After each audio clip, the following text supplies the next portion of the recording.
Welcome to another episode of the Creative Power Hour. I'm your host, Marcus Whitney, and today our guest is marvelous Mickey Guyton.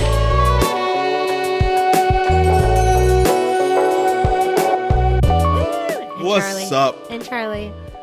Sir Charles St. Elsewhere. Sir Charles St. Elsewhere, yes. He looks like a St. Elsewhere, if nothing else. I've got so many animals, I can't keep track. I've got Halle Berry. I've got... now that the show has started, you want to come up and say there hello. We have it. Yes. He's the ringer now. Yep, Charlie is What's up, the dude? ringer. What's up, dude? He has a collar somewhere. I just don't know where it is. It's okay. You can get pet while the show's going on. You can be the star. Oh, Charlie. Mickey, how are you? I'm really good. It's good to see you. I just got back in town from a flight. Awesome. But everything's good. I'm so glad to be here and hang out with you. This is awesome. Because you're just such a great human. I love Rachel, and we just go way back. We do. But it has been a minute. It's been a minute. And you were just saying, like, we were going to catch up, and I was like, don't tell me anything. Okay. We'll do it on the show. Okay. So we'll start with your origin story. Yes, my origin. So I don't know if you guys all know me. I'm an African-American female country singer, just in case y'all didn't notice. I grew up in Texas, Waco, Texas, or actually Crawford, Texas, if you've ever heard of that. And I grew up in the church. My dad was a deacon, my mom was a deaconess, and music was always surrounded me in the church. And I fell in love with country music and wanted to be a professional singer when I heard a country singer by the name LeAnn Rimes sing the national anthem at a Texas Rangers baseball game. And I will never forget, she just had this beautiful, beautiful voice, and I just fell in love with her, and she was like close to my age, so I felt like I can do what she's doing. Yeah. And so here I am. Now, 1,000 years later. She was super spunky back in the day. She was like, I mean, so I grew up in Brooklyn, New York, but like LeAnn Rimes was definitely one of those country artists that broke through the basic. She did. You know, she did. She sounded like a grown woman at 12 years old, and it was something you've never heard of. Did she break out on any of those shows? Like, no, there was none of those how did shows. I'm not sure exactly how she was discovered, but it definitely wasn't on a show. Okay. She just, when you're that talented, the right people will find you. It's not like you have to go too far. Yeah, no. And she's from Texas, like me. So what was it like growing up in... you didn't grow up in Waco. You grew up in a nearby town. What was it called? Yes, I grew up in Crawford, Texas, but I went to school in Waco at a school called Waco Christian School. Okay. And my whole family, we went to a private school because at the time, the subdivision where we were, it was the school district that we were going to be at was a school district called China Springs. Okay. And my siblings and all of us were supposed to go to that school district, but it was made clear that they didn't want any black kids to go to that school. So my parents, my mom had to become a teacher's aide, and they paid for us to go to a private school so that we had a chance and wouldn't be antagonized. Can I ask how your family ended up there? How did that happen? Was it for work? Yeah, well, my parents are both from there. They're from Waco. Well, Wow. tiny towns. One town called Moody, Texas. Okay. And another town called Riesel, Texas. Okay. So our origins are all in the Waco area. And my dad, he's a hard worker, and he always had a really great job, and we moved around a lot. And so we were like either in Tyler, Texas, Waco, Texas, or the Dallas-Fort Worth area. Got it. Yeah. Your siblings? Yes. Okay. All of us. I have 2 sisters, 1 brother. Okay. Wow. And I've got a niece and a nephew that are really, really cute too. That's awesome. Yeah. That's awesome. And where do you fall in the stack? I am the middle oldest girl. My brother's older than me, then it's my 2 younger sisters. Okay. So I'm a upper middle child. Yes. So what was that like? Middle child. Middle child. We always get I can't curse on here, right? Oh, we we always get the worst shit, Yeah. And it always falls on our shoulders. But I had a great life. So from the moment you see LeAnn Rimes and you decide you want to do it. Now you're in Texas, which is one of the 2 sort of big states where you would, become a country music artist. Absolutely. But you're in Waco. I don't know that There's Waco. nothing. I was about to say, like, it's not No. Austin, right? And at the time, which is so crazy, It was way worse. Like Joanna Gaines actually went to Waco Christian School as well from Fixer Upper. Okay. And she was our upperclassman. We all called her Pocahontas because we thought she looked like Pocahontas. And yeah, there was nothing in Waco, like absolutely nothing. And I knew I wanted to do music, and I was just like, I need to get out of these small towns. I want to go to the big city. And so instead of going to Nashville, I went to LA because I felt like I could do something there. Sure. And I did a little bit of acting, and I sucked. I was really, really, really, really, really bad at it. It's not my jam. And I did a lot of background vocals. I would do Whitney Houston's demos. I sang backup for Sheryl Crow on some songs. I did some stuff for Patti LaBelle. Did you sing in the church? Yes. Okay. Because I was about to say, like... Yes. My dad was the one that discovered I could sing. Okay. Yeah. Okay. Because, like, you have, like, one of the best voices oh my God, thank around, you. period. Thank and you. so, like, you don't just decide you see Leanne Rhymes and, like, no. I want to learn how to sing now. I sang in my room on my boombox. Yeah. At the time we had boombox for all day. Yeah, I discovered... That was like what you did. Yeah, I discovered this thing. So I did this thing. Have you heard of the Myers-Briggs Personality test? Yeah, of course. So I recently did that test, and I found out that I'm an introvert extrovert. So I spent all of my childhood locked up in my room just singing. And I just loved female voices, whether it was Whitney Houston, Mariah Carey, Leanne Rhymes, or Faith Hill, any of them. Like I was trying to sing. You like are it. such a throwback to that kind of artist. I love that. Like I you love are. that. I love that. I was just listening to Sister, and I was just thinking, like, you're just I a throwback love to powerful. that kind of. That's what I love. I know music now is so like emo and in your feelings. Yeah. That's not me. I'm just like,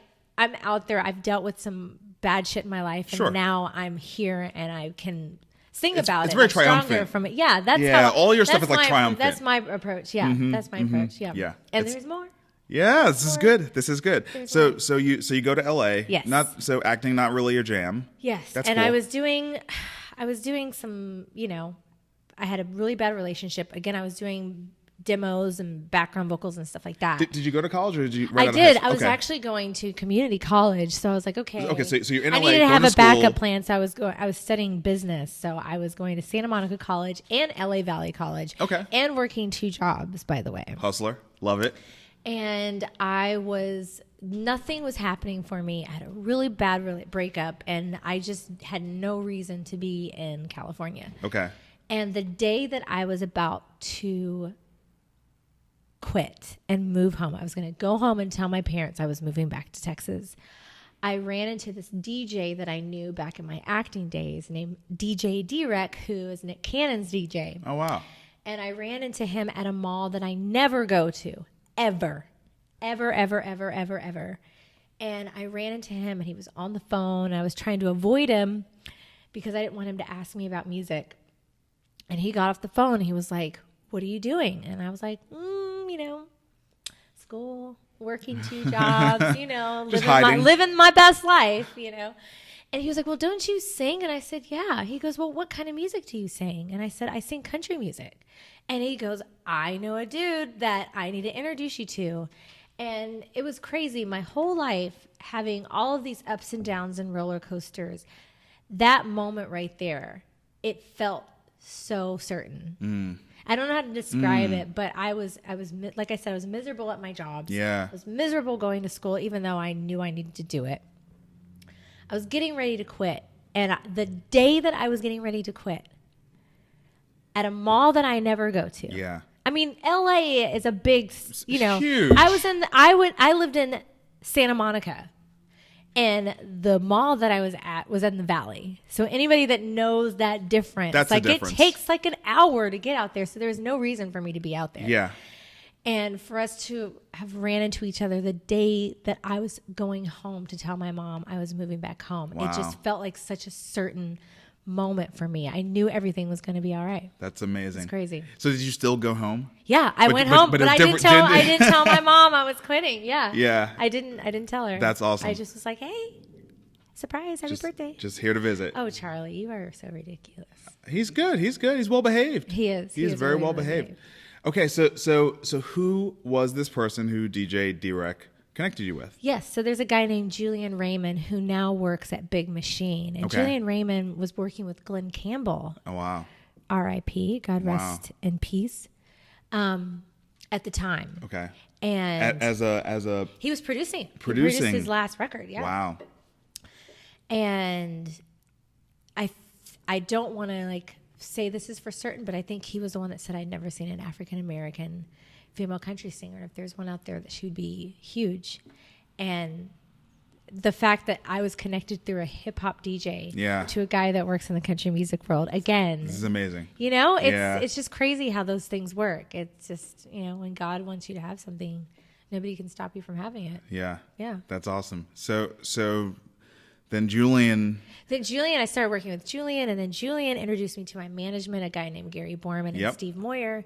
Currently, they manage John Mayer, they manage Keith Urban, and myself, and they managed Faith Hill back in the day. And they've just had it's a boutique management company, and they've just believed in me. And then they introduced me to Mike Dungan. Yep. CMA Fest of 2011, I want to say. Okay. I sang for him and went to go watch a performance at the Riverfront stage, and he had offered me my record deal that day. Wow. So for anyone who is listening or watching that doesn't know, Gary Borman is an iconic manager. Yeah. I mean, Dwight Yoakam, Alison Krauss. Yeah. He's a he don't play around. Yeah, no. That's a really big deal for him to.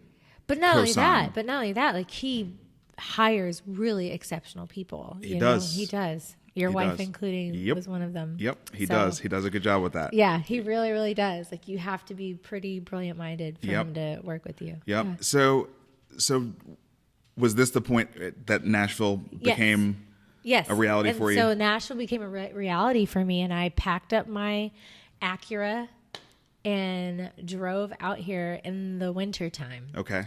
And, you know, LA weather, it's like, you know, 75, 80 degrees. And then you come out here and it was winter, and I was like, it was a transition for me. It was a transition. You probably didn't really have real winters in Texas, yeah? Occasionally, but in Texas, it's like one day it's 80 and then the next it's 32 degrees. Yeah. So it's very bipolar weather out there. Yeah. You know, they can't decide. So how long have you been here now? I've been here for 8 years in December. Wow. It's been a long time. Wow. But you came here like blessed. Like very, in terms very of blessed. In terms of like the people who were covering you know. I've been blessed. I am still blessed. The coverage that I have over me is a testament to my mom praying over me every day, because I'm a horrible person sometimes. Oh no. Not really. No. But, you know, I mean, I'm not like a saint or anything, and I have been really, really, really, really blessed for sure. So let's just run through some of the highlights of your career, and then we'll dig more into like you know, the nitty gritty. Yeah, the nitty gritty, and yeah. I mean, you were gonna. I'll give it to you straight whenever you want. Yeah. I mean, you were gonna play a song for me. We didn't quite get there, but you know, there's obviously a lot to breaking barriers. That right? There is. There's a lot. There's a lot to breaking barriers. There's a lot. And there is a lot. Yeah. And thank you for doing that work. Of course. It's important work. But let's just talk about some of the highlights, because you've done some pretty incredible things. I have, like, every time I get down on myself, I've got to think about all the great things that I've gotten to do. Yeah. So let's run down the list. Well, so some of the performances, like I got to perform in front of President Obama at the White House. That was kind of my first televised performance on PBS, and that was pretty insane. Dude, that was pretty insane. Like, I have to go back and look at my pictures. That's like for the rest of your life. For the rest of my life. And I never thought I would ever meet a president, let alone sing for one. Yeah, I was about to say, and not just President Obama, but when in office. Yes, like one in office. Right. That was pretty crazy. Yeah. That was gnarly. I got to, I released a song that became the number one most added songs for a debut artist in the history of country music, which was pretty crazy too. Yep. I've gotten to go on Which tour. was just my song "Better Than You Left Me." Yep. I've gotten to go on tour with Brad Paisley, and I have now I have a publishing deal. That's something that I Congratulations. never thought that That's awesome. How amazing the songwriters are out here. That was it was a blessing, still humbling for me, because sometimes I still don't think that I deserve it. And I have to remember, like, I worked really hard for it. Yeah. I've now been working with Viacom and showing that representation matters. And I've been a part of their global inclusion events that I've been going around and just showing them that representation matters, not only in color, but body types as well. That is so, so important. That was something that was very, very clear in the visuals for Sister. Oh, by the way, that was something super, super clear. I really, you have to live it. You can't just like speak about it, and you have to live it. And not everybody knows how to live it. Everybody wants to talk about how representation matters, but you really have to put your mind in that. You really have to put your mind to it and really think about that, because when you walk into Target and you see a mannequin that's a bigger bodied mannequin, they're living it, and they live by that principle. Right. And sometimes I wish that country music would do that a little bit more. Oh yeah. I'm not in that industry. I'm on the Country Music Hall of Fame board, but that's like the extent of it. Yeah. Country music industry has a long way to go. It does. Let's just say but this. We're There's a long way to go. Somewhere. Yeah. I got to sing at the ACM Awards this year. Congratulations. I got to sing with Carrie Underwood and Chrissy Metz. Come on. And Lauren Elena and Maddie and Tay. And you got to like spend some time with Chrissy Metz, right? And like work with her. I really have. She woke. Yeah, she is unbelievable. Her so much. She's a really, really phenomenal woman. Carrie Underwood as well. She prayed over me because she could see that I was a deer in headlights. Walking out there, I was so nervous. She's like, "Child, come on." Basically, I was so nervous. But there's been just some really, really awesome things that have happened. I've gotten to work with Devon Franklin, and I got to have a song in his movie that Chrissy Metz starred in called The Breakthrough. Yeah. I've just got to do a lot of cool things. I didn't realize that was his movie. It was his movie. Yeah, okay. And I didn't realize that. I didn't know that. And Steph Curry was a executive producer. I'd heard that. Yeah. I heard about Steph Curry, and obviously Chrissy Metz was a very big part of it, but I didn't know that Franklin was on that too. Yeah. Okay. And so nice. It's just been, and again, even how I got that song in the movie, it was like everything was just a godsend, honestly. So let's just talk a little bit about work ethic. Yes. Right? Yes. So there's a couple things like I basically think about when I think about you, which makes me think about artists in general, because the life of an artist, it looks glamorous. That's the show part, right? And if one does not one doesn't have the right people around them, and if one is not inclined to take care of themselves, it, like many other things, can beat you down and, in some cases kill you. It beats you down. Right? It can, yes. I mean, literally. It can literally. I was there about a year and a half ago, not to the point of killing me, but killing my heart. Yeah. Like my soul. Yeah. Absolutely. So just talk about, like, you see LeAnn Rimes, you see, so you're seeing the show and you're like, I want to do that. I want to make people feel what you just made me feel. Yeah.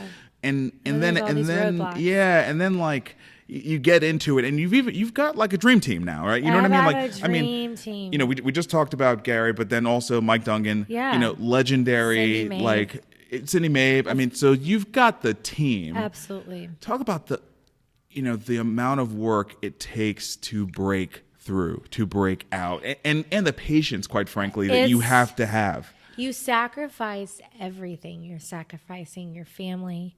You're sacrificing wanting to have children. You're sacrificing time with your animals. You're sacrificing everything for 3 minutes on the radio.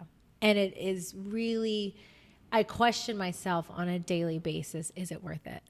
And the answer to that is absolutely. Because what I'm doing is too important for me to quit right now. Like, I've found my calling. It's not just to be the first African-American female to have a #1 on country music. It's not about that. It's opening the door for all of these other people to give them away and show that there's a little girl out there that looks like me. There's a little brown girl that looks like me or that can relate to me, and they can see that and be like, I can do that. You know, that's why I'm still here. But there's so much sacrifice. And if you study and really do a little bit of research on what's going on in country radio, it is so hard for women. And we can bitch and complain about it all we want. But I've told a lot of my female artists, I said, you're getting a little taste of what it feels like to be discriminated against. And that's heavy. That is heavy. And I was like, just a small scale of what it feels. And it's been really, really, really hard, to be honest, because you're trying to make something out of nothing and you get all these roadblocks and all these reasons why they can't play you, or we already have a female artist singing a song like this. Oh, we already just signed a female over here at whatever record label. Oh, we just signed someone over here at a publishing company. It's across the board. Yeah. It's not just on radio. It's across the board. And that's what we're dealing with right now. That's what we're living in right now. Yep. And what Dolly Parton says is, if you don't like the road that you're walking, start paving another one. And that's the transition that I had to make in my own personal journey. Yeah. And when I moved to Nashville, I was trying so hard to fit in and be everybody's yes woman and not offend anybody and blend in and kind of let them dim my light a little bit, and not purposefully. Yeah. I have an amazing label. They have been so kind and good to me. I was about to say, they've been really, really good to me. So can I just tell you something? Absolutely. So I was about to say that I won't say where it was, but I was in the audience at an event, and it was a special event, and Mike Dungan was amongst a panel of high-powered executives at a Mike Dungan level. Yeah. But he was the only label person up there. So he was not just representing Universal, he was representing labels in this era of change, right, for the music industry. And the question of diversity came up, and this is 2019. Let's say this was 5 years ago. Okay. Let's say it was 5 years ago. Right.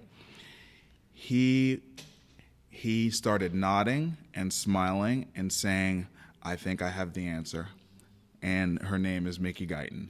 You know, and when I say, like, because I knew you, right? Yeah. And I didn't know what was going to happen. Like, I got chills just like saying it.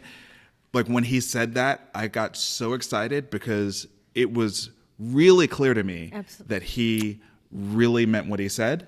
And I was like, and he still means it. And I was like, holy shit, Mickey's got a shot. You know what I'm saying? Because, like, if that dude really believes it, like, he can't fake that. No. You know, if he really believes it, then she's got a shot. And it's like, yeah, but the barriers are bigger than that. You know what I'm saying? It's like, holy shit, that, like, it's bigger than that. Like, the barriers. It's bigger than that. It is, isn't it? It's bigger than that. And he has been beyond good to me. I actually had a lunch meeting with him like 3 weeks ago, and I sat him down. I'm sure he thought, oh God, here she goes. She's going to complain or ask for money or do something. And I'll never forget, I sat him down. I was like, Mike, I just want to say thank you for giving me a chance to rediscover myself as an artist. And that's something that I had to sit him down and have a very difficult conversation with him in order to get that from him. Yeah. But when I thanked him, like, there was just such a common respect that we have for each other.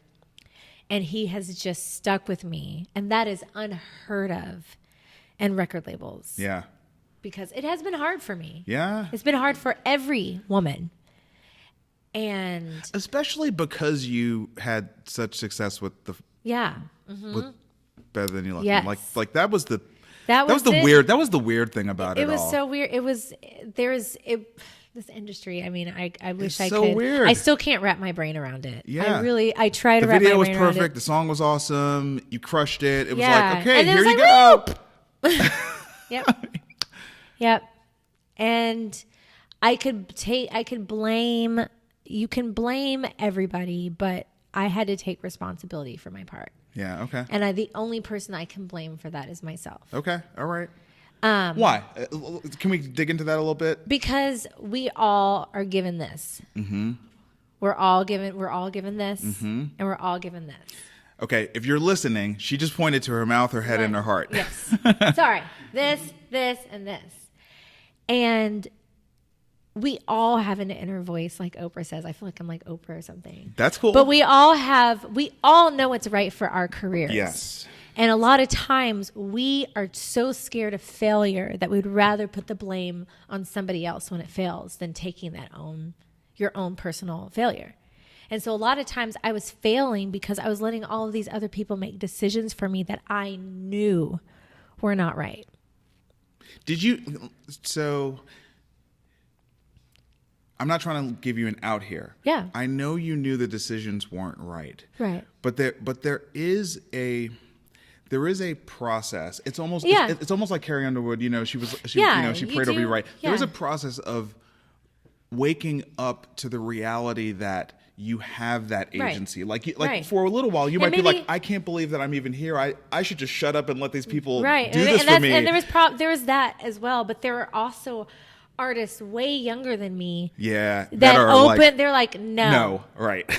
and that's what I'm here to tell you. Like, be respectful. Don't come in there as a tyrant. Don't think that you know everything. Like, have honest conversations with your team. And there's compromise, but you do know who you are. And I did. And the change for me that has happened is when I started opening my freaking mouth and trusting that I knew the way and that I knew myself as an artist. And as soon as I did that, everything changed for me. Everything.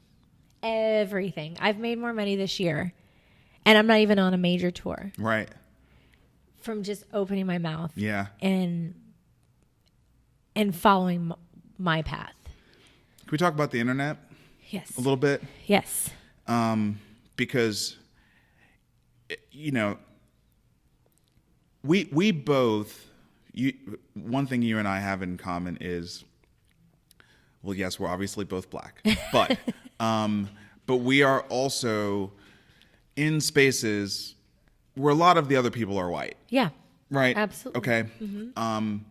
And I can at least say for me that the internet has been really, really important for me. Yeah. It's been hard.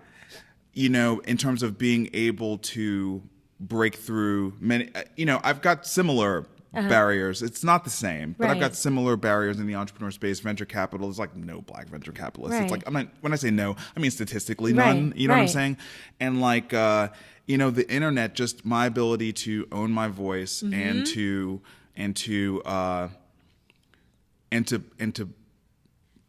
let people know why they should listen to me. Yeah. You know what I'm saying? Yeah. And I think about in the past where, especially in something like country music, I mean, country radio is still unbelievably dominant. It's unbelievable that it's the only genre in America where the radio, and when I say radio, I mean FM, is still so dominant. That's it. It's still so dominant. But at least with the internet, you do have a voice. Right. And I just think the work you're doing on Instagram is so great. It's so awesome. It's really, really good. And I've been able to I've seen you. You've seen the change. Yep. I've seen it. I don't know that I could articulate it, but I feel it. I feel the change. You know what I mean? You're not fitting into some formula. Yeah, not aimlessly. Yeah. Let me tell you. I had a come to Jesus moment with God. I was really upset because every year that goes by and I go home for Christmas, I see my parents getting older. And that's really, really hard for me to see because that's showing that we're getting older and our time is so short.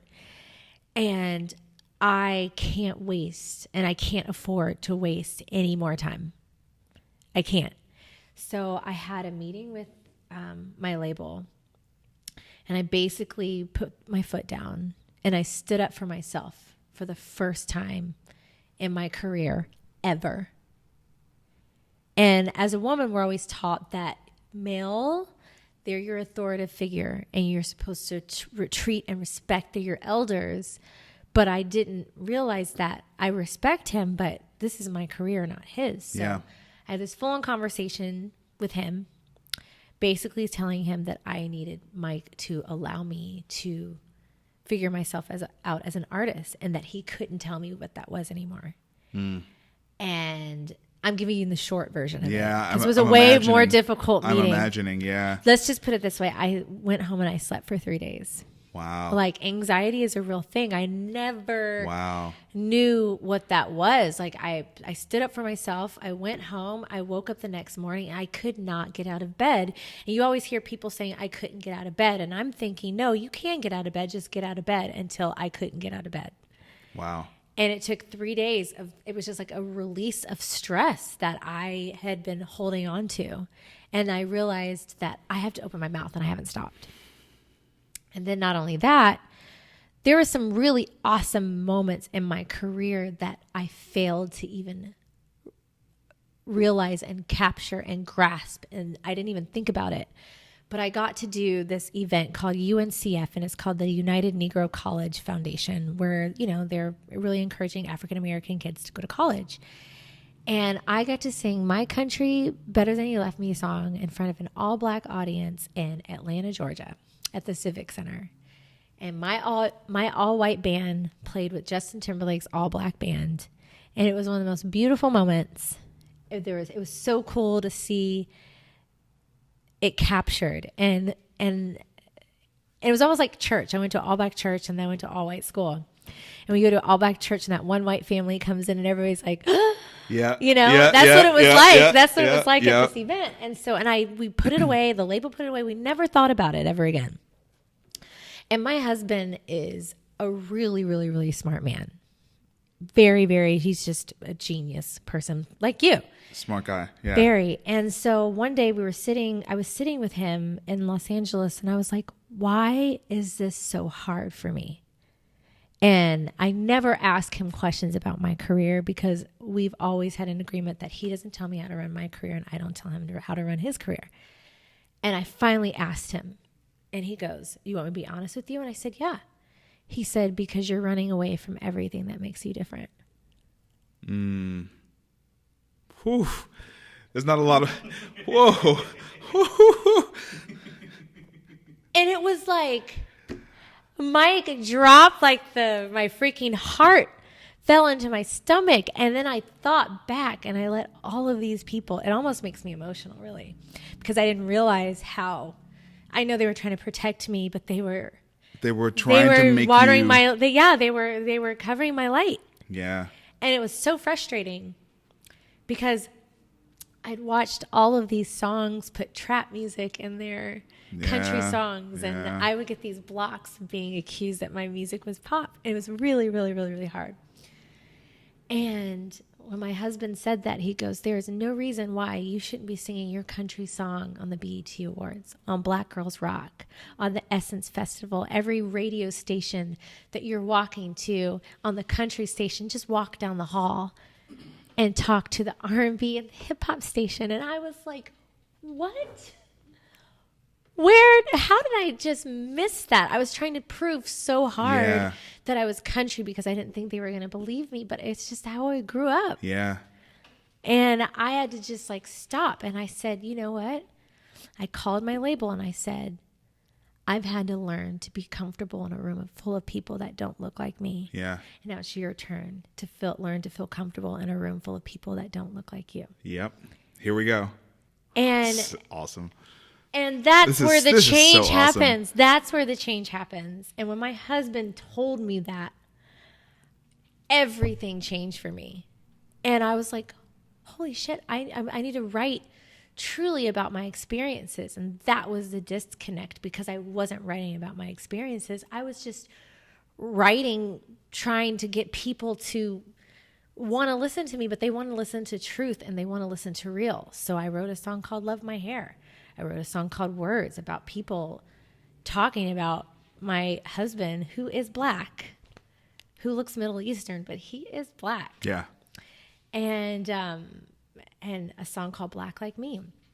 And all of these songs that I've lived in my personal story. And as soon as I started writing those and formulating and changing everything that I did, Mike Dungan, the president of UMG, called me, and I hadn't heard from him in a year after I had that conversation with him. Okay. And he called me and he was like, this is some of the most commercial songs I've ever heard you write in a very, very, very long time. He called me.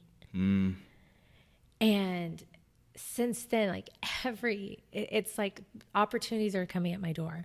And I became friends with a woman named Marva Smalls, and literally trying. Oh yeah, Viacom. Yes, yep. And I'm now, and I'm getting in these rooms that's full a big of people. One.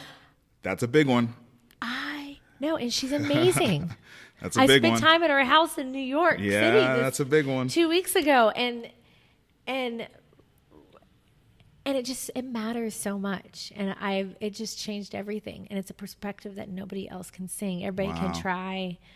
But you can't. I just am. That's exactly right. You know? It changed everything. That's so awesome. Thank you. Wow. So what's next? Well, I just released a song, my own take on "Crazy" by Patsy Cline. Yeah. And now I have a body of work that we are trying to figure out the plan. Okay. And another thing that I've learned is you are your own CEO. And someone taught me that when I first moved to town, and I didn't get it. His name was Daryl Brown. Daryl Brown produced LeAnn Rimes, and he sat me down. He said, Mickey, you are your CEO. That means you need to tell your label how to label, your A&R how to A&R, your producer how to produce, your writers how to write, your managers how to manage, your business managers how to business manage, everything. And literally, since that clicked, the conversation with my husband, taking ownership of my part in this, everything's turned around. Literally, everything's changed. So connect that for me with this body of work, like what? Yeah, because we're CEO of Mickey Guyton. Yeah. Enterprises. Yes. We're in the beginning of the fourth quarter now. Yes. So you have to be looking at 2020. Yes. I know I am. Yeah. Right. Absolutely. So we're working on a 13-month plan. Okay. I've walked into my publishers. Yeah. I went and talked to my booking agent. I'm talking to my A&R. I've talked to my business manager, and we are putting together a plan. Give me a pointer stick and a PowerPoint presentation. Do me a favor. Tell me why 13 months and not 12. Well, because it's October. Yeah. Now. Yeah. And that was 2 weeks ago that I had this meeting. So it was it's just because of where you are. Yeah, it's just where I am. And it's like, okay, so we need to have a plan on what this is. Yeah. And I've talked to my publicist and trying to find the proper places to plug me in, what night shows or what day shows, whatever it is, right? What I can do to continue the narrative, right? And even like touring, tours it's radio based, so I can't necessarily get on a major tour right now, but I can do my own.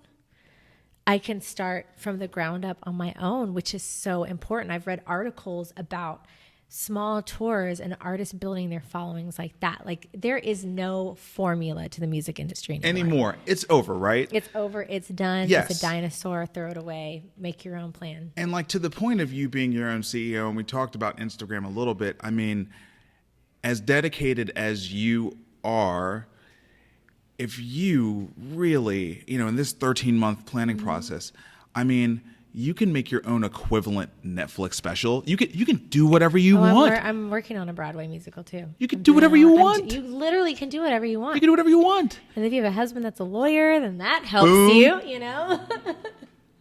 But yeah, you truly you can do whatever you want. And that was, again, my own hindrance. I hindered myself I was too scared to trust my gut and to trust my instinct. And I know me. You know yourself better than anybody. Yeah, that's right. And I was letting all these people... But you're taught not to... So I can't remember. I'd love to give attribution. I can't remember where. I'll come back on another show when I figure it out.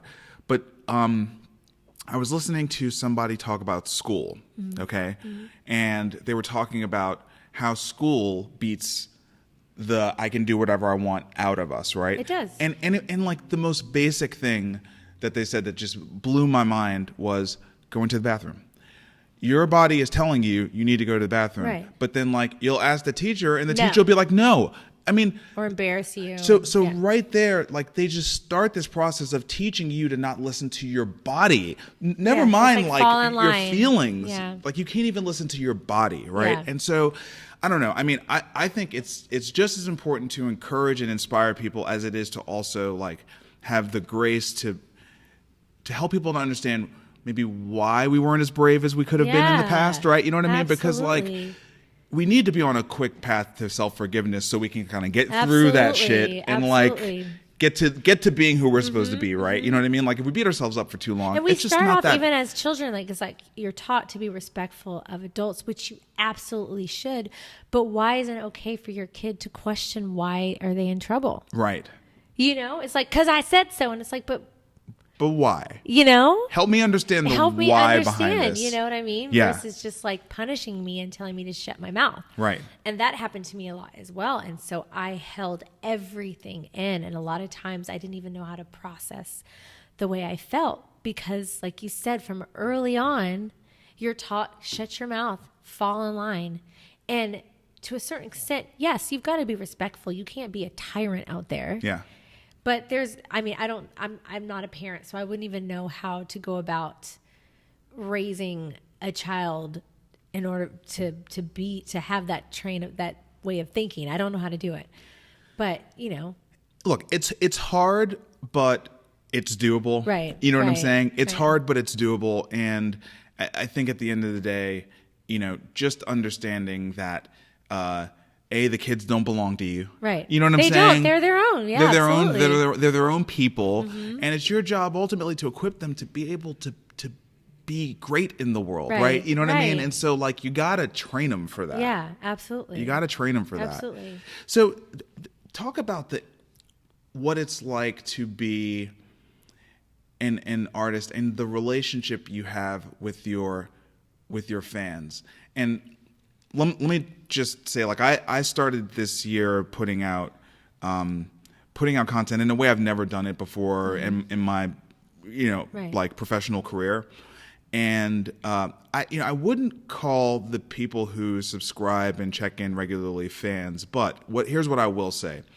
I didn't know how important their feedback was going to be to my reason for doing it. You know what I'm saying? Like when I first did it, it was all speculative, right? But then like when I send an email out and I start getting texts like first thing Monday mornings and like, and it's like because I'm being authentic and disclosing, people feel close. Feel connected. Like what is that like? Because you've got way more people subscribing and listening to you than I do. So like what is like as hard as it is, how does that feed you? And just tell me what that's like. It's such a love-hate relationship because I hate that I'm posting something looking for likes or looking for the love. It's like that's so unhealthy. It's like, totally unhealthy. Like I never had these feelings. Ever. Yeah.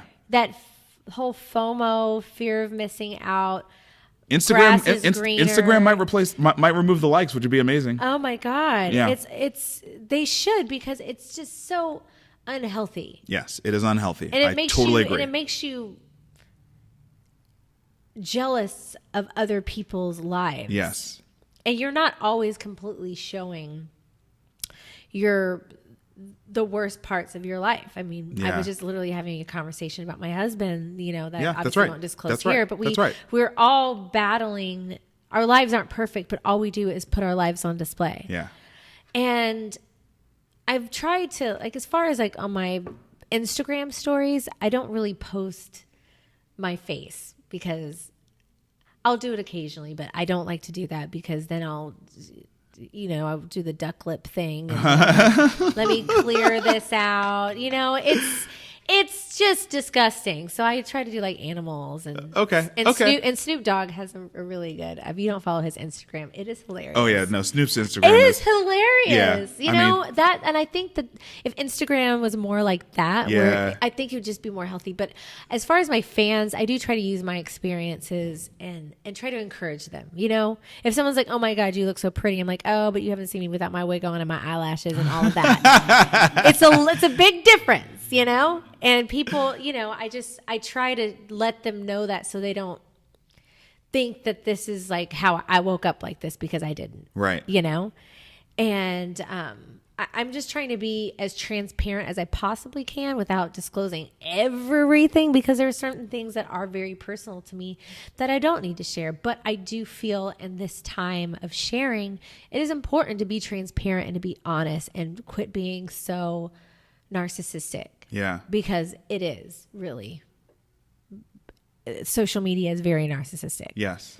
And that's why we have these egos and why we get angry and jealous, yes. because it's selfish. Yes. You know? But it is a, so I put a post up like last week, and you know, it was like, I wasn't trying to get likes, and it didn't get a lot of likes because I wasn't trying to. Like I put it out, really a lot of stuff I post, like I post for myself, you know what I'm saying? To like teach myself what I know I need to learn about this stuff, you know what I mean? And I put out a post, and it was just like all these like dashboards from these apps that I've been using over the last year to track my sobriety, to track my sleep, to track my workouts, to track, you know, and I'm like, the phone can be my friend if I just use it that way. You know what I'm saying? Like, it's up to me what I do with this thing, you know what I mean? And not not allow myself to be overly influenced. Now, of course, it would be so much better if Instagram would put the fucking likes away. They've got to like, take the likes away. Yeah, right? Because then we'll be doing it for the right reasons, as creative expression, because we want to give something to the world, and we're looking for, you know, look, the engagement, the comments matter more than the likes to me. They really do. All day. Absolutely. All day. I don't care about. And sometimes I don't even look at the comments all the time. Yeah, I'm scared of what I will see. I would imagine you. Oh yeah, that is. Have you? You know what? Have you dealt with that a lot? I've dealt with it. Yeah. I mean, I've been called the N-word. Someone called me a self-hating Negro. So you get it from both ends, I would imagine, right? Yeah. I'm like, definitely not self-hating. Right. Definitely love myself. Right. And it's just trolls, you know? Totally.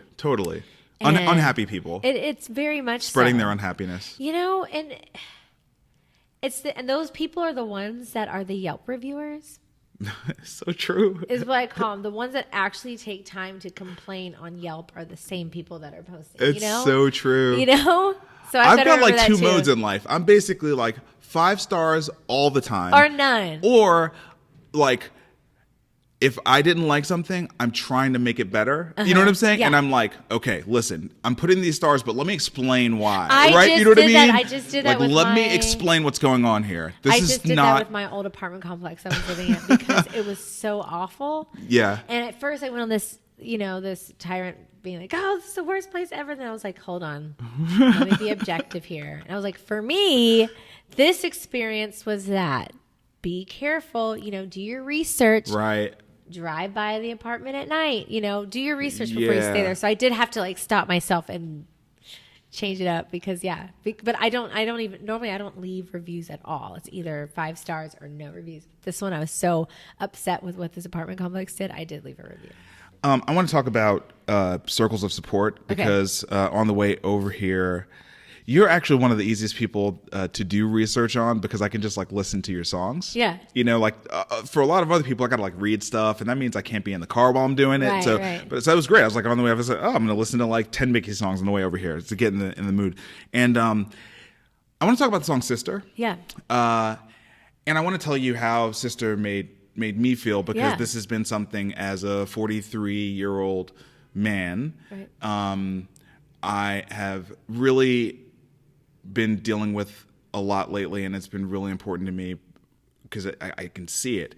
It just made me think about the male friends in my life, and how much I value them, and how much I try to invest in them. Yeah. Like, I'm going to leave here and I'm going to see like 2 of my best friends, because we have this like monthly thing we put on the calendar, and it's like 5 of us, but if any 3 make it, we do it. Right. And it's just an hour where we just catch up to keep, you know, and it just made me think about how important it is to have those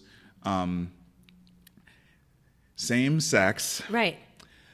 Like whether it's a brotherhood or a sisterhood, you know, relationships that just it's like unspoken herd, right? You know what I'm saying? Like, and just talk to me about your circle of support as you've been going through this. What's that been like? Because like it was awesome. Like the pictures are great. It's not just different body types, but it's clearly just like different types of women, and it's just like really cool. I love those are your real friends. Those are my real friends. Those are your real friends. That's what I loved about it. Those are my real friends, and every woman that was in that music video was there for me at some point, and in my life that was hard. And so when I was thinking of putting together a music video and I went through all my friends list, I was like, I really want to make sure that there's representation. But my beautiful friend Kate Bowen with the glasses, like when my husband was really sick last year and they thought it was cancer, she was there for me. Wow.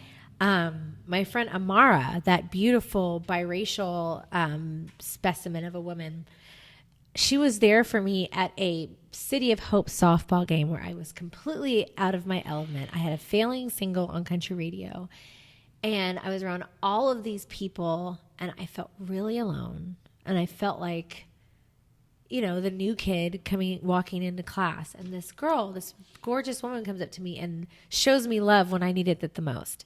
My beautiful friend Julia, who's from Africa, I knew her when I lived in LA. I met her at a clothing store I used to work at. And so my point with all of that is like your friend relationships literally will get you through. And there's certain things that my female relationships can do that my husband could never do. Yeah. I can't watch Love and Hip Hop with my husband. No. But I can watch it. But we actually do watch it. But I can watch it with my girlfriend. Not the same. It's not the same. Not the same. It is not the same. I can't watch The Bachelor or The Bachelorette with my husband, but I can sure watch it with my girlfriends. There's just certain things that you need when I need to talk or gossip or bitch and whine, whatever. Yeah. There's just something that your girlfriends can do when you get in that high pitched voice and be like, oh my God, you just can't have that with your male relationships. And every word in that song is literally something that I've gone through. I mean, how many times have you heard girls be like, oh my God, I just ran into your ex that's the first text, and you're like, and you roast that's his a real ass, thing. like over the phone. You know what I mean? And that's what that song is that song of like, bitch, I got you. Because that's what your girlfriends do. Yeah. When I went through a breakup and my better than you left me boyfriend, I was devastated. That was the first real love relationship I had ever had. It was in my 20s. That was an adult relationship that I had. So when we broke up, I mourned him. I felt like someone died. I called my girlfriends. I was living in LA. I was living in the Valley. They were all on the, they were all by the beach. They drove an hour out to the Valley to just sit with me and be with me as I was, mourning a relationship. There's just certain relationships that you need, and sisterhood is so important. It's almost one of the most important relationships that you can have other than your husband or wife. Amen. That's how that song made me feel about my brothers. You know what I mean? Like, awesome. about my brother. So I just wanted to say, like, it definitely can reach beyond, and, and for people who are gender fluid or whatever, like, I'm sure they can feel the same way. It's really about friendships, right? It really is about friendships. It's really ultimately about friendships, and it's about going out with your girls, and men are crazy, and you got to look out for your girlfriend that you're watching everybody's drinks. Y'all all go to the restroom at the same time. It's all of those things. Yeah. And like, there's one point that, there's a part in the song where it just made me think about the listen and don't talk part, right? Where like, there's this thing that I know that we do for each other where we know when help is needed in terms of like advice, and sometimes you just need to shut the fuck up and listen. Right? That's like the only good solution. It's the only good thing that you can do, right? And it's a great song. It's a great song. And you're right about the listen thing, because you can always tell your girlfriends or guy friends what's going on, and you tell them, and they're like, well, what's wrong? And you just start sobbing. Yeah. And then I talk about my problems to my husband. He's, you guys, you're problem solvers. It's like, totally, let's solve it. And you're like, can't you just listen to me? I just want to say my feelings.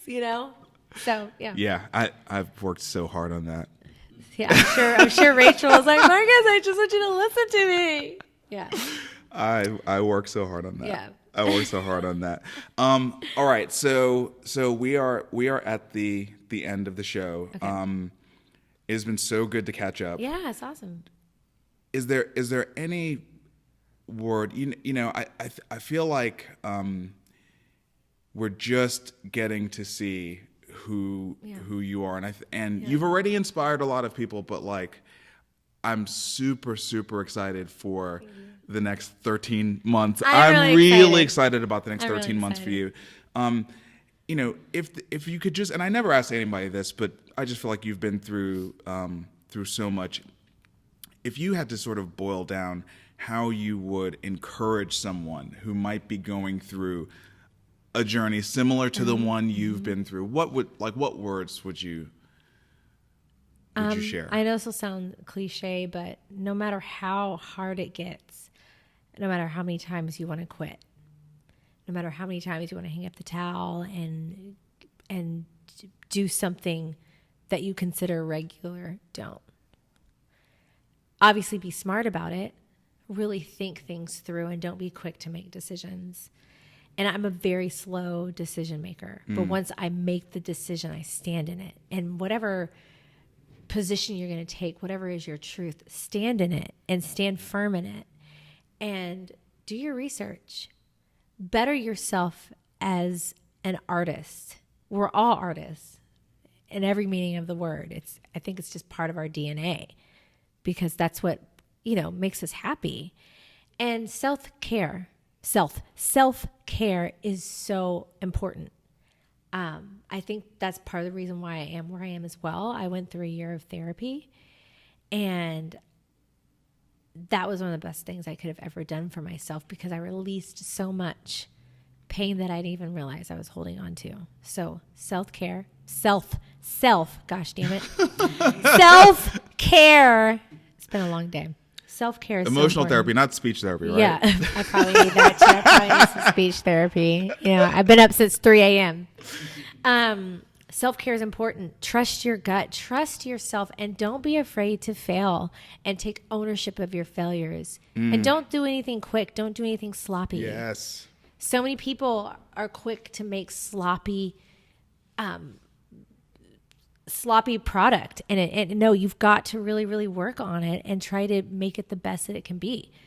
And I won't settle for anything less than that. And don't break your bank. I'm trying to do it. That was amazing. Yeah. Thank you. All right. And where should everyone go to find you? Yes. So find me on Instagram, Facebook, Twitter, Community.